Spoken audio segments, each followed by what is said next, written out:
Hello and welcome back to Paris Games Week here on GamesRadar Plus. My name is James and I'm here with Leon. Hello. And we have left the convention centre because it's very noisy in there. So we've come outside to tell you all about Dreams. Now, if you're still a bit confused by what this is, we're going to try and explain it. Now, they basically said it's blurring the lines between the play, create and share mechanic that they've got from LBP. What I think is interesting is when they were talking about it and they were showing it off, so they showed off this sort of new creation system. You know, they had like 2 move controllers. They've talked about experimenting with VR, but they're not doing that yet.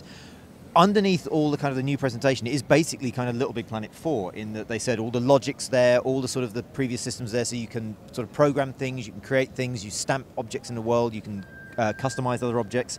So functionally, it looks like it is sort of a spiritual successor to Little Big Planet, but it's much more grown up in its presentation. It's got a new sort of weird rendering system that has all these lovely soft edges, and you can sort of squish and deform things.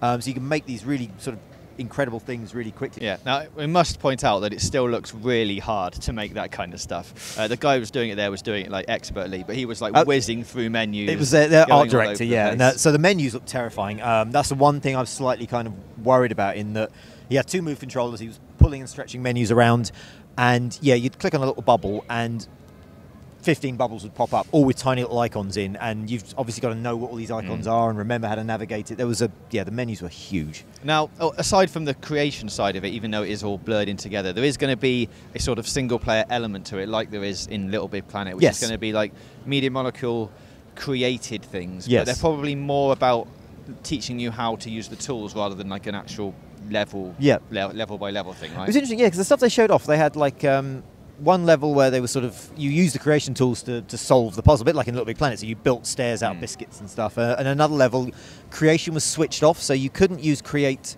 to solve any puzzles. You had to find out what you had to do, and you pulled a switch and a door opened, and so you can actually control the experience by what you allow within your level. So you can switch creation off, and people just have to play it, or they can edit it, or there's all sorts of variations. Yeah, it reminded me a lot of one of the things that we saw of Wreck-It Ralph. Like, they're running along a corridor and there's lots of doors to different dreams. Yeah. And people are coming in and out of those dream worlds and going into other things. That's apparently one of the progression things. It's about finding the door to the next dream. Sometimes you have to create an object to do it. Sometimes you have to pull a switch. It's up to whoever's dream you're in. They decide how you progress. Well, just like LBP, this is all going to be about community, and there is a beta coming early in 2016, so keep a lookout for that. And for all the information on Dreams, keep it here on GamesRadar Plus.